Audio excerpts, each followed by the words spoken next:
하나님 아버지 감사합니다. 오늘도 저희들에게 또 귀한 시간을 허락해 주시고 또 함께 할 수 있는 은혜를 주셔서 이 시간 우리가 포럼으로 모였습니다. 하나님 우리들에게 듣는 귀와 보는 눈과 깨닫는 마음을 허락하여 주셔서 오늘도 말씀을 통해서 하나님을 만나는 귀한 은혜가 있게 하여 주옵소서.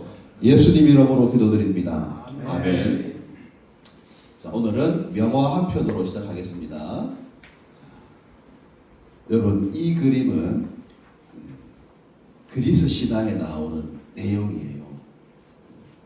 유럽의 문명의 이 출발지라고 할 수 있는 크레타섬에 미노아 왕이 있었어요. 그런데 이 미노아 왕에게는 부끄러운 그런 감추고 싶은 아들이 있었는데 그게 바로 이 미노타우루스, 반인 반수, 그러니까 절반은 황소고 절반은 사람이었어요. 자, 이 미노타우루스를 가두기 위해서, 자, 여기가 아버지입니다. 다이달로스라고 하는 이 그때 당시에 최고의 과학자를 시켜서 미노의 크레타섬에 미로를 만들어요. 아무도 이 미로를 탈출할 수 없는 미로에 그 아들을 가뒀습니다. 그런데 이 다이달로스가 왕비를 도왔다는 그런 제목으로 아들과 함께 그 미로에 갇히게 돼요. 자기가 미로를 만들었지만 미로를 탈출할 수 있는 방법은 없었습니다. 오직 한 가지 방법은 이 미로는 지붕이 없었기 때문에 위로만 탈출할 수가 있었습니다. 이때 다이달로스는 이 새들의 깃털과 그리고 이 꿀들의 그 벌집에 밀랍을 모아가지고 이 날개를 만들기 시작해요. 이 날개를 가지고 아들과 함께 탈출할 계획을 세우고 드디어 날개를 완성했습니다. 자, 그래가지고 이 날개를 달고 하늘을 향해서 탈출을 하게 돼요. 그때 아들에게 이렇게 경고합니다. 아들아, 너무 낮게 날면 물에 날개가 부딪혀져서 추락하게 된다. 반대로 너무 높이 날게 되면 태양에 밀랍이 녹아서 날개가 떨어지게 된다. 분명히 경고를 했어요. 자, 그런데 이 아들이 바로 카이루스입니다. 이 카이루스라고 하는 아들은 공중을 나는 이런 경험을 통해서 자신의 공중 기술이 정말 너무 성공적이라는 걸 알게 됐어요. 자, 그러면서 하늘을 향해서 날아 올라갔던 그 비행 기술을 과신해서 그만 하늘 높이 더 높이 날아가다가 밀랍이 녹아서 추락해서 떨어지게 되는 그 내용이 바로 이 카이루스의 이 신화가 되겠습니다. 자, 그런데 제가 이 이야기를 오늘 하는 이유는 우리가 사회, 경영 이런 용어 중에 카이루스의 독설이라고 하는 말이 있어요. 자, 이카루스의 이 패러독스라고 하는 말이 있는데 이 말은 무슨 말이냐? 자, 성공을 한 기업이나 인물이 자신의 성공의 방식이나 과정을 과신한 나머지 그 성공의 독설에 갇혀가지고 역설에 갇혀가지고 오히려 추락하게 된다는 거죠. 자, 이걸 가지고 이카루스의 이제 역설이라고 이야기를 하는데 이런 예가 대기업이 어느 날 갑자기 사라지게 되는 그런 예를 우리가 경영에서 볼 수가 있어요. 여러분 휴대폰 하면 여러분들 어떤 휴대폰이 떠오릅니까? 휴대폰의 출발점은 모토로라입니다. 그런데 이 모토로라보다도 이 휴대폰을 더 많이 개발하고 더 많은 시장 점유율을 가지고 1990년대 후반, 2000년대 초반에 승승장구했던 핀란드의 기업이 있어요. 이 핀란드의 기업이 노키아입니다. 이 노키아가 얼마나 휴대폰을 잘 만들었던지 그 조그마한 나라에서 전 세계 휴대폰의 40%, 최고는 이 시장 점유율이 50%까지 올라갔던 적이 있습니다. 자, 이렇게 승승장구하던 노키아는 핀란드를 먹여 살렸어요. 핀란드 시가총액의 최고 60%까지를 차지할 정도로 노키아 기업은 승승장구를 했습니다. 그런데 그의 권자는 오래가지 못했습니다. 2007년이 지나자 뭐가 나왔습니까? 애플의 아이폰이 나왔습니다. 삼성의 스마트폰이 나왔습니다. 그러다가 어느 날 갑자기 추락하면서 2010년대에 되자 시장 점유율 5%에도 못 미치는 실패한 기업으로 전락하고 말았습니다. 자, 노키아가 이렇게 이카루스의 역설에 걸린 이유가 뭘까요? 이 노키아는 휴대폰이 스마트폰으로 대체된다는 것을 상상을 못했습니다. 그러나 이 노키아는 스마트폰을 사실 제일 먼저 만들었어요. 그렇음에도 불구하고 지금 워낙 잘 나가고 있는 이 터치폰, 피처폰, 이 피처폰을 버리지 못하고 더 부드러운 터치, 더 부드러운 감도, 더 부드러운 이런 식으로 하드웨어만 집중을 하다가 어느 날 밀랍이 녹아서 떨어지듯이 추락하고 말았다는 것이죠. 자, 오늘 우리가 살펴볼 주제는 바로 우리가 성공을 했을 때 우리에게 곧바로 추락할 수 있는 역설이 있다는 겁니다. 빠지기 쉬운 함정이 있다는 거죠. 그래서 아인슈타인이라고 하는 사람은 이렇게 말했습니다. 우리 교재에도 있죠. 성공한 사람보다는 가치 있는 사람이 되라. 자, 성공이 우리를 행복하게 해줄 수도 있습니다. 그러나 반대로 오히려 행복한 사람이 성공할 확률이 더 큽니다. 오늘은 우리가 빠지기 쉬운 4가지 성공의 함정 4가지를 우리가 한번 살펴보도록 하겠습니다. 우리가 이런 성공을 이루기 위해서 얼마나 많은 노력과 실패를 딛고 여기까지 올라왔겠습니까? 그런데 우리가 보이는 것이 다가 아니죠. 저렇게 바닷속에 우뚝 서 있는 저러한 업적 밑에 우리가 함정이 도사리고 있다는 걸 알아야 돼요. 그래서 오늘은 성공의 4가지 위험에 대해서 살펴보는 시간 갖도록 하겠습니다.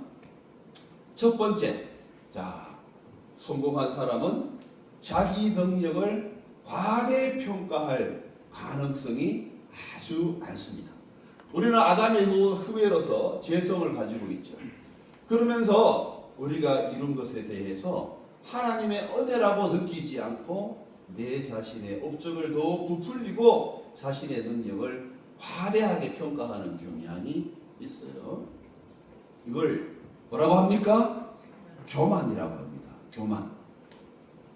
개구리가 올챙이 시절을 생각하지 못하듯이 자신이 이룬 업적을 자신의 능력으로 과대 포장하다 보면 교만이라고 하는 함정에 빠지기 쉽습니다. 자, 우리 성경의 예를 한번 볼게요. 우리 다니엘서 4장에 보면 이 유다를 멸망시킨 나라가 있어요. 세계사에서는 신바빌로니아라고 하는 나라인데 이 신바빌로니아를 창립했던 건설했던 왕은 느부갓네살이에요. 그런데 다니엘서 4장에 하나님께서 느부갓네살에게 꿈으로 보여줍니다. 큰 나무를 보여주는데 그 나무가 얼마나 큰지 세상의 모든 새와 동물과 사람들이 거기에 와서 먹고 마시고 쉬는 거예요. 이 꿈이 무슨 꿈일까 하고 다니엘이 이 꿈을 풀어서 해석해 주는데 하나님께서 너를 통해서 이 세상을 다스리게 한다. 큰 나라를 다스릴 것을 이야기해 줘요. 자, 그러면 이 느부갓네살 왕은 이 꿈을 듣고 자기가 이룬 업적이 내가 이룬 것이 아니라 하나님이 이루셨다는 것을 알아야 되는데, 그런데 이 느부갓네살은 자신의 이룬 바벨론을 석양에 보니까 너무 위대하고 너무 광대하게 이룬 것을 보고 이렇게 말합니다. 성경에 나 왕이 말하여 이르되 이 큰 바벨론은 내가 능력과 권세로 건설하여 나의 도성으로 삼고 이곳으로 내 위엄의 영광을 나타낸 것이 아니냐. 계속해서 반복되는 말이 나입니다. 나. 자, 나, 내가, 나의, 내. 이런 식으로 자기 자신을 높이고 교만에 이르게 됩니다. 하나님께서 이런 느부갓네살을 통하여서 어떤 결말을 맺게 하십니다. 분명히 경고했어요. 네가 깨닫지 못하면 짐승의 마음을 받아서 7대를 지내리라 라고 이야기를 했어요. 이 일로 말미암아 분명히 경고를 주고 하나님의 말씀을 주는 선지자를 옆에 두었음에도 불구하고 깨닫지 못하고 그는 7년을 미치광이로 짐승같이 지내다가 복귀하는 일이 다니엘서 4장에 일어나는 겁니다. 여러분, 하나님께서 우리를 연단시키실 때 우리를 고난을 주시는 이유를 아시겠습니까? 고난이 오히려 하나님을 더 가까이 하게 할 수 있습니다. 그러나 사탄의 전략은 우리로 하여금 성공이라고 하는 함정에 들어가게 하는 거죠. 두 번째, 성공이라고 하는 함정의 두 번째, 특권의식을 가지게 됩니다. 특권의식은 이렇게 내가 능력으로 이룬 나를 보라. 나는 너와 다르답니다. 나는 너와 다르다. 사람들도 내가 하는 말을 더 귀 기울여 듣고 내가 한 결정을 더 존중해 줍니다. 이것이 특권의식을 만들어내면서 자기 스스로 관계를 파괴하고 다닌다는 것을 몰라요. 이 성공한 사람들이 빠지기 쉬운 두 번째 함정이 관계를 파괴시켜요.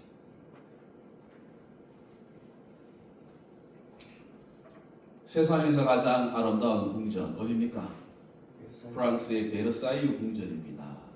이 베르사유 궁전은 프랑스 외교, 프랑스 금교에 파리에 궁전이 있었음에도 불구하고 이 궁전을 지어서 내가 곧 국가다라고 말한 사람이 있었어요. 누구예요? 루이 14세입니다. 이 루이 14세는 태양왕이라고 불릴 정도로 절대 권력, 절대 군주로 군림했던 사람들입니다. 이 사람을 한번 만나기 위해서 귀족들이 마차에 선물을 싣고 2박 3일을 기다려야 겨우 그 궁전의 파티에 참석할 수 있을 정도로 절대 권력을 누리던 사람이었습니다. 그게 어떻게 됐죠? 자기가 이룬 것이 최고고 자기만이 절대 권력, 하나님으로부터 받은 권력을 누리는 이런 특권의식을 가지다가 루이 14세 이후에 프랑스 혁명이 따라가는 겁니다.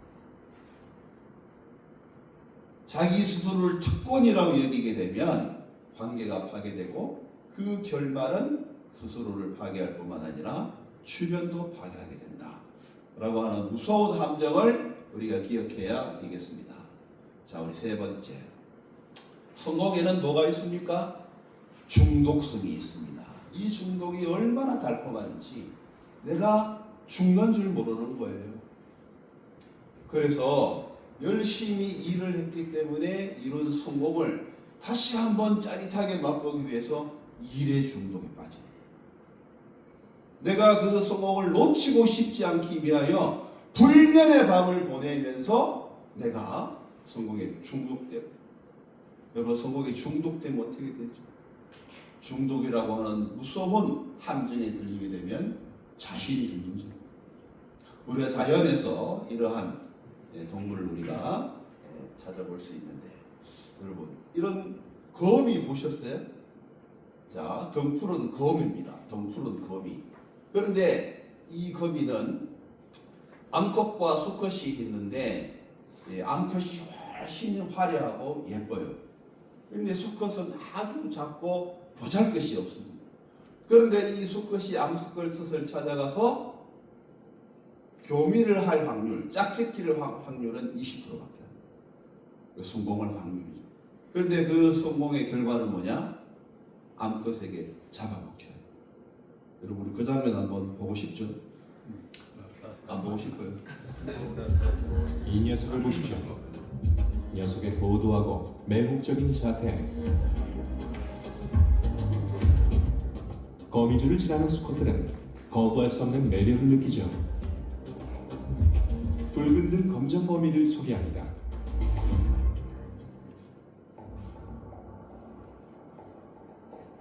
녀석은 사람도 죽이는 것으로 유명한데 진정한 파무파탈답게 동족의 수컷을 노립니다. 이게 수컷입니다. 아주 작아요. 저건 암컷이에요. 짝짓기 때가 되면 네. 훨씬 작은 수컷들이 암컷의 거미줄 끝에 매달려 암컷의 의중을 파악하려 하죠.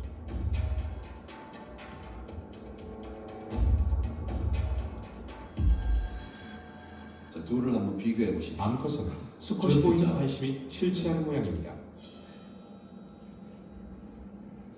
이 수컷은 운이 좋았는데 오직 20%의 수컷만이 짝짓기할 기회를 얻기 때문이죠. 성공했죠.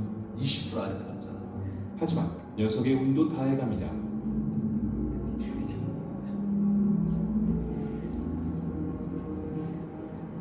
수컷이 2개의 수염기관 중 하나를 암컷의 몸에 삽입해 짝짓기를 시작하죠. 성공했습니다.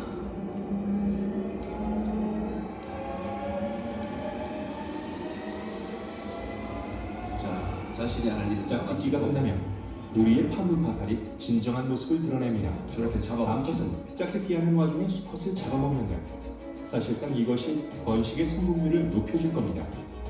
다른 말로 하면 먹는 만큼 얻는다는 것인데 이 치명적인 짝짓기는 낭만적인 데이트와는 거리가 멀죠. 자, 거미는요 동물처럼 뜯어먹지 않아요. 거미는 빨대를 꽂아서 빨아먹는. 재밌어요. 자, 성공에 중독되면 저렇게 내가 죽는지도 모르고 일에 빨리고 그리고 돈에 빨리고 그리고 관계에 빨려서 죽게 됩니다.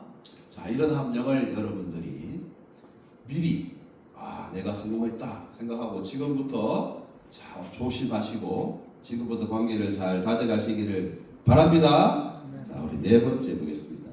네 번째, 자만의 함정에 빠질 가능성이 너무합니다. 자, 초심을 잃어버리는 거죠. 초심을 잃어버리고 자만에 빠져서 어떤 결과를 맺게 되느냐. 성경에 다윗이 그랬습니다. 다윗이 여러분, 자, 사무엘하 24장에 보면 다윗의 말년을 마무리하면서 그가 이룬 이스라엘을 숫자로 보고 싶었던 거예요. 그리고 그게 뭐예요? 인구조사를 한 겁니다. 내가 이룬 이 나라가 과연 몇 명의 군사가 있는가 이걸 알고 싶었던 거죠. 그래서 요압을 시켜서 인구조사를 해요. 그런데 하나님께서 인구조사를 할 때는 신명기에서 2분밖에 없었어요. 하나님이 허락하셔야 할 수 있는 거예요. 근데 그것이 자신의 교만이자 자만인 줄을 깨달았던 거예요. 다윗이. 자, 여러분, 깨닫는 것이 은혜입니다. 내가 잘못된 길로 가고 있구나. 돌이키는 게 은혜예요. 자, 그러나 자기가 잘못된 길에 대한 책임을 했어요. 자, 다윗에게 이 선지자를 보내어서 하나님께서 3가지 중에 하나를 선택하게 합니다. 7년의 기근을 보낼 것인가, 석 달 동안 원수에게 쫓겨 도망갈 것인가, 사흘 동안의 전염병으로 이스라엘 백성들이 죽을 것인가. 여러분, 다윗은 무엇을 선택했습니까? 내가 사람의 손에 빠지지 않고 하나님의 손에 빠지기를 원하노라. 그러면서 전염병을 택했습니다. 그런데 이 전염병이 얼마나 무서웠던지 이 전염병으로 사흘도 안 가서 7만 명이 죽는 거예요. 그 이스라엘 백성들이 7만 명이 죽는 겁니다. 그 7만 명이 죽고 난 다음에 하나님이 나타나십니다. 어디에 나타나셔요? 아라우나의 타작마당에 나타나는 겁니다. 천사의 칼을 거두어 이 질병이 그치게 하라. 다윗이 그 자리에서 무릎 꿇고 하나님께 회개하죠. 이곳에서 하나님을 위한 예배를 드리라. 그래서 아라우나의 소와 그리고 그 타작 기구들을 태워서 하나님께 번제를 드린 이곳이 뭐가 됩니까? 지금 현재의 이스라엘의 성전이 되는 거죠. 자만의 늪은 우리가 정말 헤어나오기가 어렵습니다. 오직 은혜만이 우리를 구출해 줄 수 있습니다. 자, 우리 네 가지 하나님께서 우리에게 빠지기 쉬운 함정을 미리 다 보여주시는 겁니다. 여러분들의 CBMC를 통해서 성공하기를 갈망하고 하나님 앞에 잘되기를 구하지만 하나님은 여러분에게 독이 든 사과를 주기는 원치 않은 거예요. 여러분들이 미리 저런 패러독스를, 저런 역설을 아시고 잘 여러분들이 골라내어서 하나님 앞에서 떳떳하게 성공하기를 원하는 겁니다. 그럼 말씀을 한번 보겠게요. 사람이 만일 온 천하를 얻고도 제 목숨을 잃으면 무엇이 유익하리요? 사람이 무엇을 주고 제 목숨과 바꾸겠느냐? 하나님께서 여러분들에게 주시고자 하는 것은 영생, 영원한 생명, 영원한 복락입니다. 거기에 독이 든 것은 원치 않는 것이죠.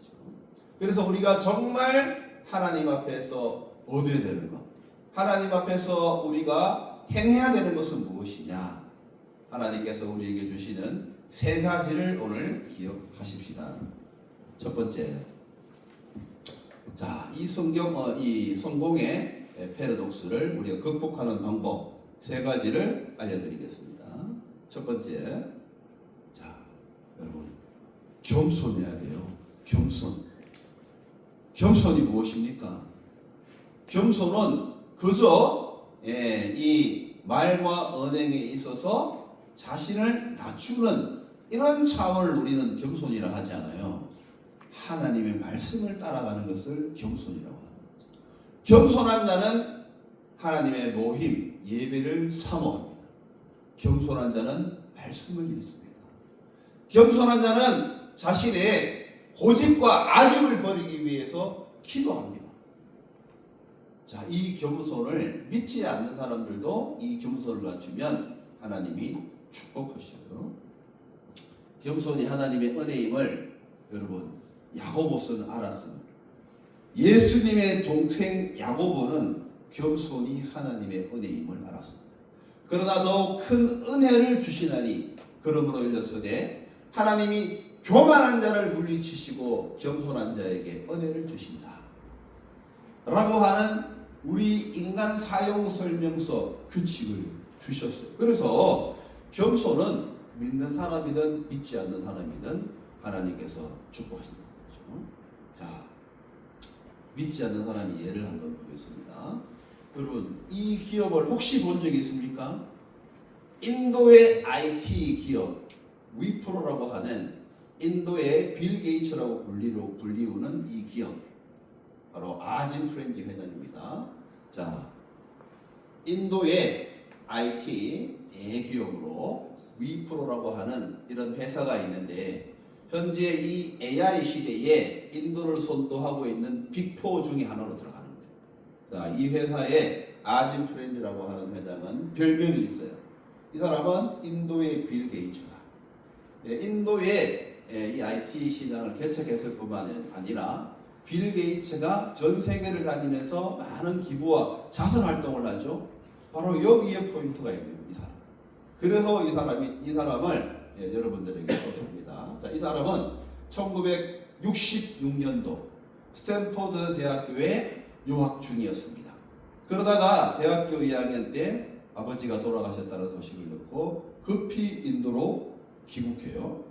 그 인도로 와서 아버지가 운영하는 회사는 바로 식용유 회사였죠. 자, 식물성 식용유를 제조해서 판매하는 회사였는데 그가 그 회사를 인수하고 난 다음에 그 회사를 IT 기업으로 만들어 갑니다. 근데 이 IT 기업으로 만들어 가게 된 그런 이야기를 한번 해드리겠습니다. 자, 이 포버스에서 포버스 잡지에서 그가 인터뷰한 내용입니다. 자, 리더십은 자기보다 더 뛰어난 사람들과 함께 일할 수 있다는 자신감이다. 이렇게 말할 정도로 경력에 있어서 자신감을 가지고 인도의 IT를 이끌어가는 사람이에요. 그런데 이 사람은요, 겸손한 리더십으로 아주 유명합니다. 이 사람의 겸손한 리더십은 먼저 삶에서 묻어나옵니다. 금검절약의 이런 마인드를 가지고 있는데 그는 전 세계에 이제 출장을 하게 될 때 절대로 1등 클래스를 타지 않습니다. 이코노미석을 타고 그리고는 호텔에 묵지 않고 자기 회사의 숙소에 들어가서 그곳에서 잠을 자고 또 그가 가지고 있는 이런 그 자동차는 그저 평범한 자동차를 타고 다니는 거죠. 자, 이렇게 해서 금검절약해서 그가 얻은 별명은 아름다운 구두쇠였습니다. 이런 아름다운 구두쇠라는 이름으로 그가 불리워지면서 이런 돈을 모아가지고 사회적인 이 책임을 지기 위해서 아진 프렌즈라고 하는 재단을 만들어요. 자, 인도는 인구는 많은데 여러 가지 기반 시설은 열악하고 사람들은 많으나 교육 시설이 별로 없죠.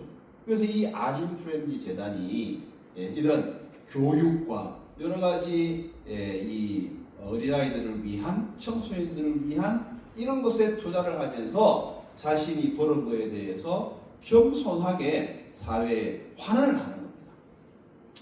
자, 유명한 일화가 하나 있죠. 자, 어느 날 새로 들어온 신입 직원이 회장이사 위에 차를 댄 겁니다. 그 회사에 난리가 났겠죠. 그런데 이 아진 프렌즈가 이 직원을 이제 불러서 괜찮다. 이 자리가 비어 있으면 당연히 될 수 있는 거지. 괜찮아.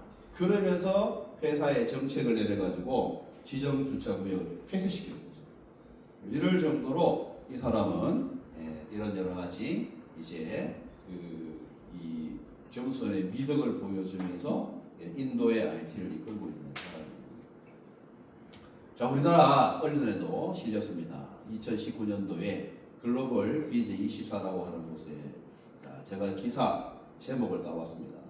IT 거부 프렌지 인도 기부왕 회사 지분 등 210억 달러를 사회에 방했다. 자, 210억 달러가 우리 돈으로 21조입니다. 21조. 자, 이 21조는 얼마나 큰 돈이냐? 자, 워렌 버핏이 50조 기부했대요. 50조. 근데 50조, 미국에서 그 거부가 50조를 기부한 절반 정도를 이 사람이 기부했다는 것은 어마어마한 돈을 기부를 했다는 거죠. 자, 이 사람의 경영은 윤리 경영과 겸손 경영. 하나님께서 겸손한 자를 높이시는 거예요. 이건 일반 은혜로도 겸손한 자에게 하나님 주시는 은혜가 있다는 거죠. 자, 여러분, 우리가 벼가 익을수록 또 고개를 숙이듯이 우리 스스로에게 겸손해야 돼요. 여러분, 겸손은 어떻게 드러납니까? 내가 남을 대하는 태도를 보면 알 수 있어요. 그 사람을 존중해주고 그 사람의 말을 경청해주고 그 사람과 함께 기도하는 마음을 가질 때 여러분, 겸손이 훈련이 되는 거예요. 우리가 살아가다 보면 서열이라는 게 알 수 없이 생겨요. 또 교회에서도 우리가 오해하고 있는 게 서열이 있다고 믿는 거예요. 목사가 있고 장로가 있고 집사가 있고 이렇게 믿는 거예요. 하나님은 우리의 직분을 구별하셨지 절대로 서열을 주시지 않았어요. 그렇기 때문에 내가 목사라고 장로라고 집사라고 고개 세우면 안 되는 겁니다. 더더욱 고개를 숙이면서 그 사람들의 이야기를 듣고 겸손할 때, 근데 그 겸손은 하나님이 주신 은혜라는 걸 기억해야 됩니다. 그 겸손의 마음이 들거든 하나님이 내게 은혜를 주십니다. 자, 이런 사람은 하나님께서 반드시 쓰실 줄 믿습니다. 그런 여러분 되시기를 축복합니다. 우리 두 번째 보겠습니다. 감사입니다. 감사합니다. 여러분, 감사가 무엇이에요? 하나님께 감사해요. 모든 일이 내가 잘 돼도 감사, 못 돼도 감사.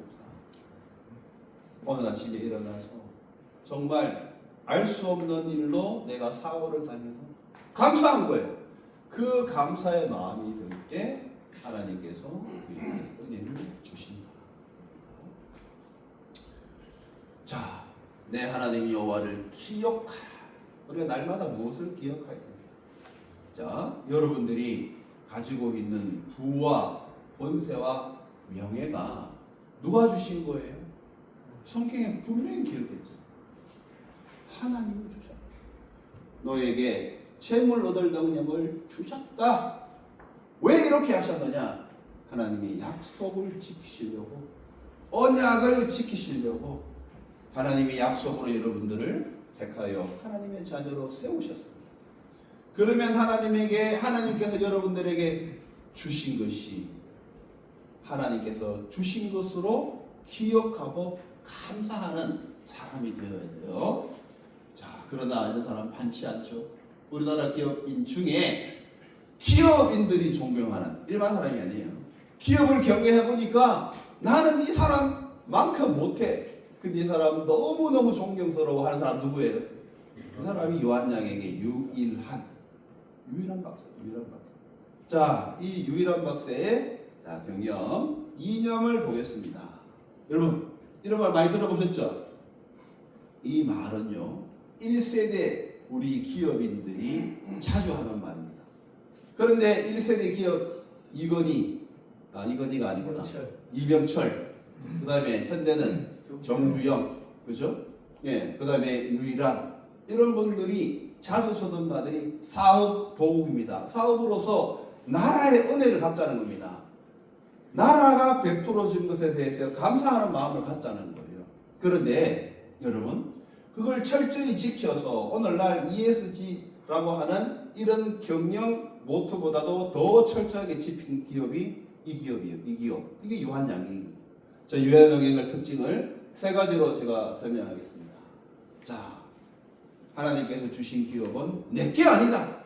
청지기의 정신으로서 정직과 청렴으로 이끌고 만들어가자. 이게 유일한 박사의 첫 번째 이념이었습니다. 그래서 1960년대 여러분, 삼성이 어떻게 컸습니까? 솔직히 이야기하면 사카린 사건, 설탕으로 컸잖아요.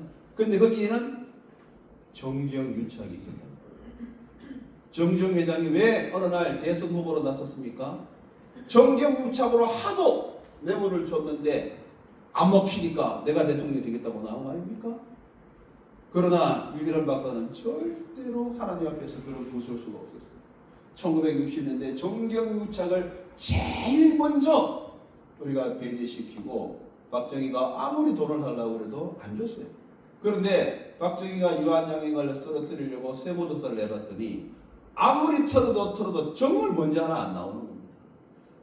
이렇게 정직하고 청렴하게 기업을 운영하는 원칙, 이게 첫 번째 같습니다. 두 번째, 자, 유한양행은요 매년 100억 원 이상의 이 회사의 이런 이윤을 사회로 환원하는 시스템이 되어 있어요. 이게 바로 이 유한양행 유일한 박사가 만들어 놓은 거예요. 자, 안티프라면으로 우리가 전 국민의 사랑을 받고 이렇게 모은 돈을 우리가 유한재단으로, 유한학원으로 사람들을 가르치고 사람들에게 베풀고 자선을 통해서 하나님을 드러내자. 이 기업의 목표입니다. 그러니 내게 아닌 거예요. 하나님이 내게 재물 얻을 능력을 주셨기 때문에 내가 이 재물을 사람들에 나눌 사명이 있다고. 마지막 세 번째가 뭡니까? 자, 쉽지 않죠. 다시 우리나라의 1세대 기업들이 다 실패했습니다. 소유와 경영을 분리한다. 여러분들도 분리할 수 있습니까? 여러분들이 가지고 있는 기업을 여러분 자녀에게 안 나눠줄 수 있어요? 안 남기고 사회에 다 기부하고 교회에 헌금 다 드리고 여러분들 그냥 맨몸으로 왔으니 맨몸으로 돌아갈 수 있습니까? 근데 이걸 실천한 사람이 유일한 박사. 자, 이 사람은 아예 정관에다가 소유와 경영의 분리를 못 박아버렸어. 그래서 그 자녀들은 한 푼도 못 받고 돌아갔어. 단 그 외손녀였던 그 손녀에게는 유학자금 일부만 갔어요.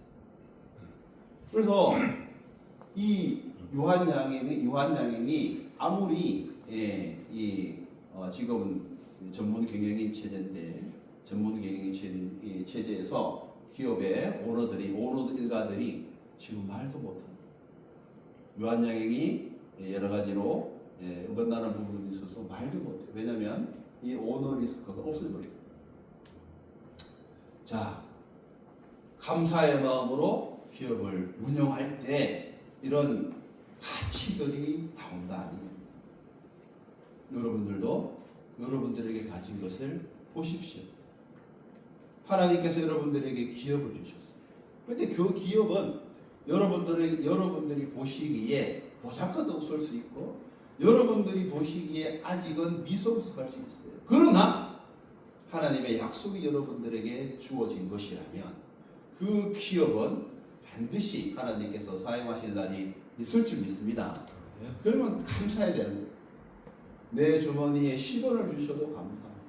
내 주머니에 억을 주셔도 감사하는 마음으로 하나님께 드릴 수 있어야 돼요. 여러분들께 아니라고 믿어야 하나님이 여러분들에게 채워줘요. 그게 청지기 정신입니다. 세 번째 보겠습니다.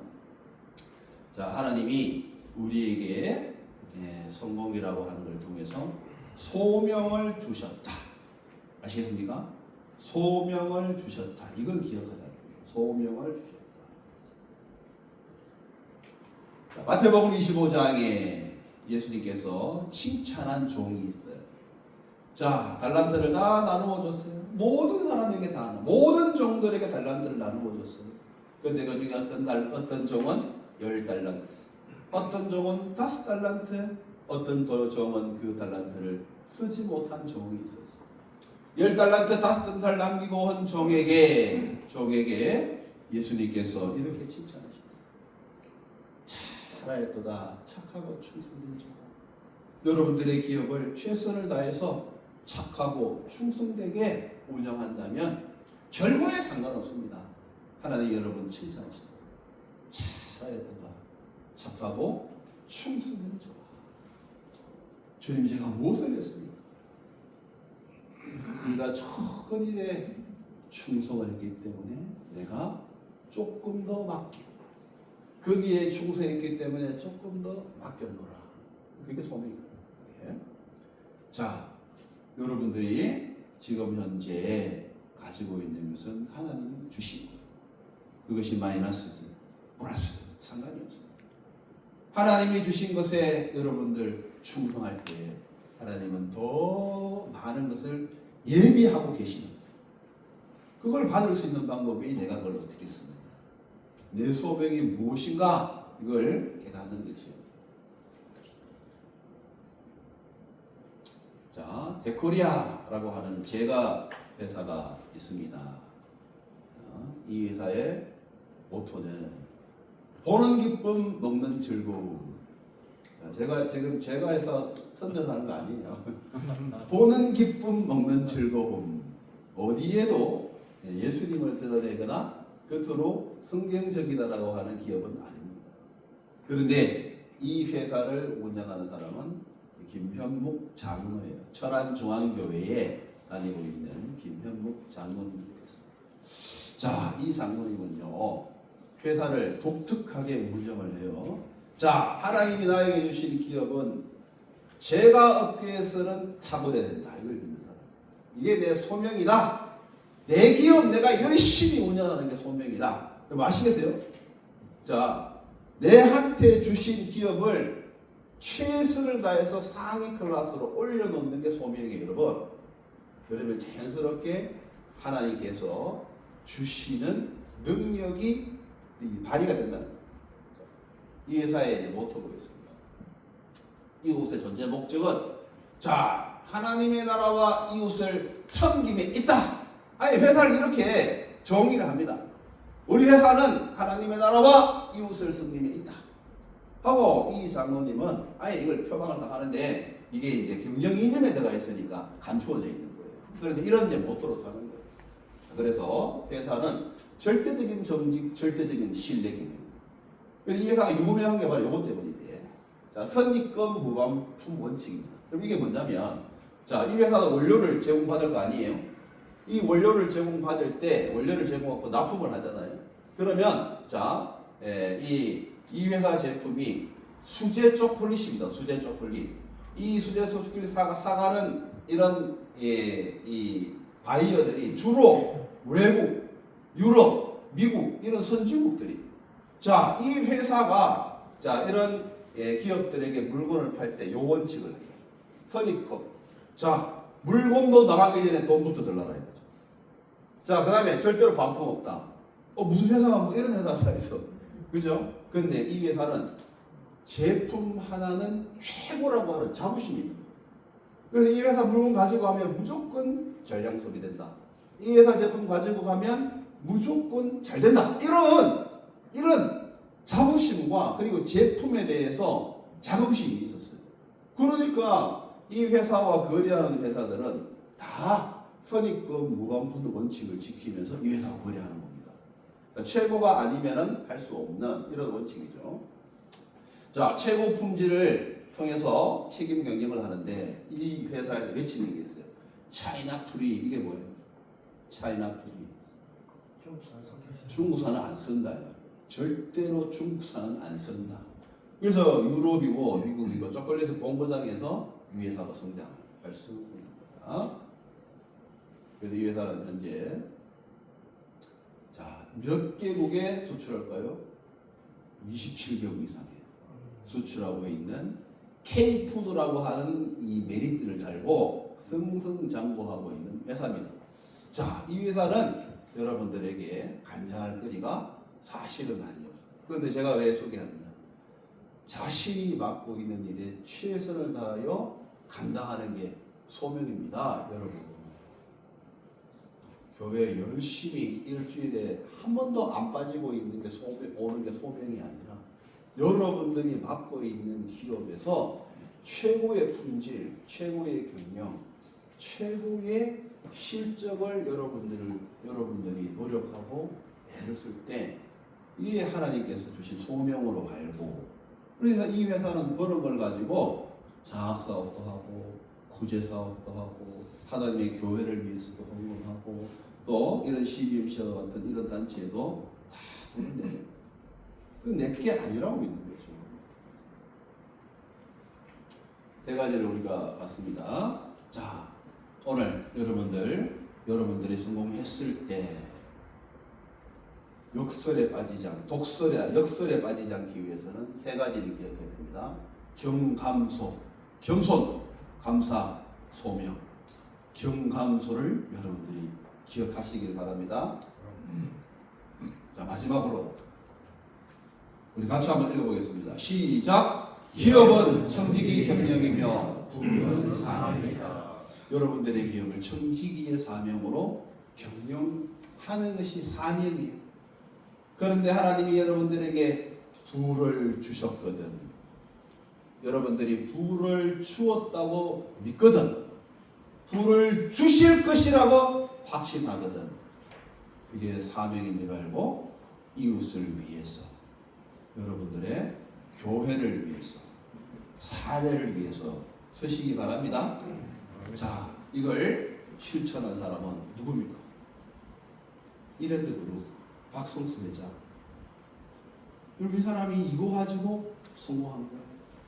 이거 가지고 기업을 이룬 거예요.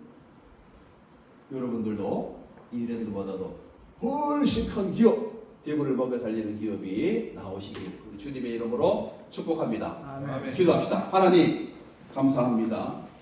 오늘 저희들에게 우리가 성공했을 때 빠지기 쉬운 함정을 우리들에게 말씀하셨습니다. 하나님, 우리가 잘 되든 못 되든 이런 함정에 빠지지 않게 하시고 하나님이 주시는 마음으로 겸손과 감사와 소명을 깨달아가는 저희들 되게 하여 주옵소서. 예수님 이름으로 기도드립니다. 아멘.